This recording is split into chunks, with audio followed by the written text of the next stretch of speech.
नमस्कार दोस्तों। अगर आप माता रानी से प्यार करते हैं तो सच्चे हृदय से कमेंट बॉक्स में लिख देना, जय माता दी माता रानी आपके घर में दौड़ी चली आएंगी। माँ के लिए एक लाइक तो बनता है दोस्तों। हमारे हिंदू धर्म में देवी के अनेक स्वरूप कह गए हैं, जिसमें वृक्षों को भी माँ देवी का स्वरूप कहा जाता है। तो आज मैं आप लोगों को पावन पावनी वृक्ष के बारे में बताऊंगा। नवरात्रि का पावन पर्व 9 अप्रैल से शुरू होने जा रहा है और इसका समापन 17 अप्रैल को होगा।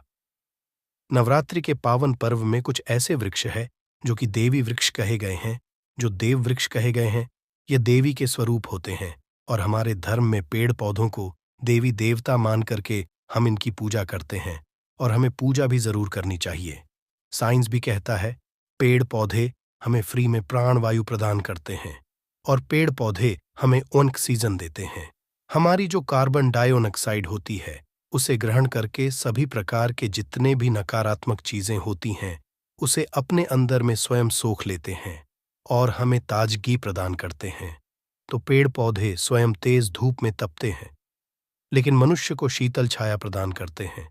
तो नवरात्रि के समय में कुछ ऐसे पेड़ पौधे हमारे धर्मशास्त्रों में कहे गए हैं जिनको छूने मात्र से व्यक्ति के बंद किस्मत के ताले खुल जाते हैं, व्यक्ति का सौभाग्य चमक जाता है।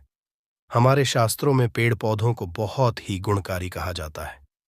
अनेक बीमारियों का उपचार पेड़ पौधों में ही छुपा है, जड़ी बूटियों में ही छुपा है। और भगवान श्री कृष्ण ने गीता में स्वयं कहा है कि वृक्षों में मैं पीपल का वृक्ष हूं। पीपल के वृक्ष को वृक्षों का राजा कहा जाता है, क्योंकि पीपल वृक्ष की जो आयु होती है सबसे ज्यादा होती है, सबसे अत्यधिक होती है। इसलिए भगवान श्री कृष्ण ने गीता में स्वयं कहा है मैं वृक्षों में पीपल का वृक्ष हूं। तो चलिए आज मैं आप लोगों को नवरात्रि के समय में छुए जाने वाले वृक्षों के बारे में बताऊंगा। हमारे धर्मशास्त्रों में अनेक ऐसे वृक्ष हैं जो कल्याणकारी होते हैं, मंगलकारी होते हैं।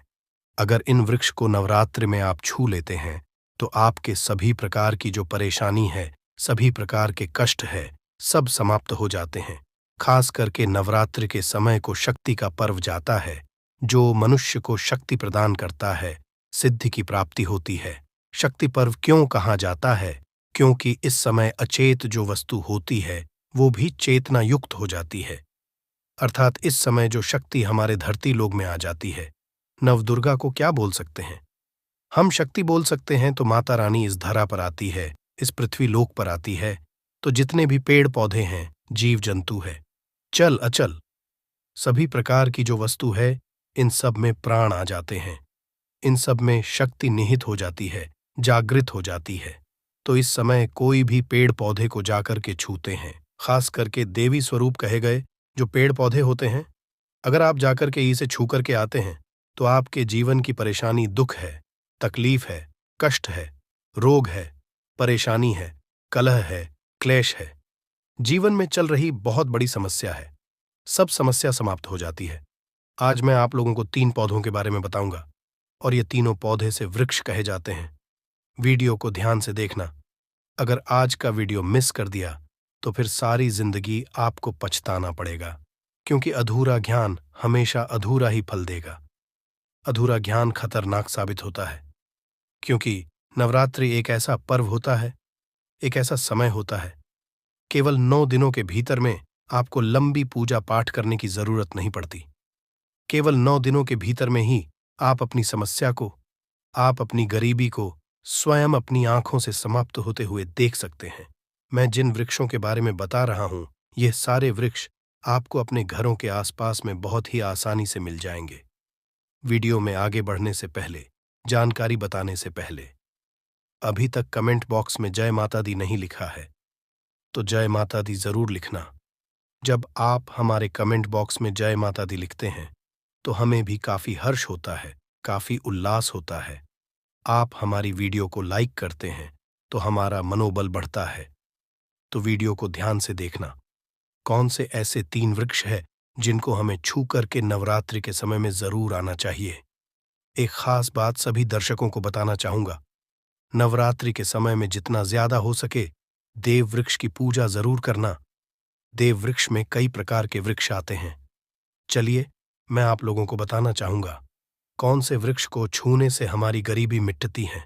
पहले जो वृक्ष है, बेल का वृक्ष है। जो बेल का वृक्ष है, यह वृक्ष माता पार्वती के पसीने से उत्पन्न हुआ है। स्कंद पुराण के अनुसार जो माता पार्वती है, यह देवी स्वरूप कही गई, अर्थात यह नवदुर्गा का स्वरूप कही गई है, तो स्कंद पुराण की कथा में कही गई है। जो बेल का वृक्ष है, माता पार्वती के पसीने से उत्पन्न हुआ है। इसकी डाली में माता पार्वती, जड़ में ब्रह्म, तन में विष्णु एवं समस्त जो हिस्से हैं उसमें भगवान शंकर जी बसते हैं।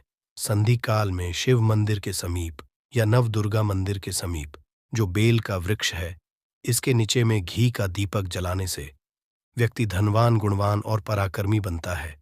व्यक्ति के सभी प्रकार के मनोरथ की पूर्ति होती है।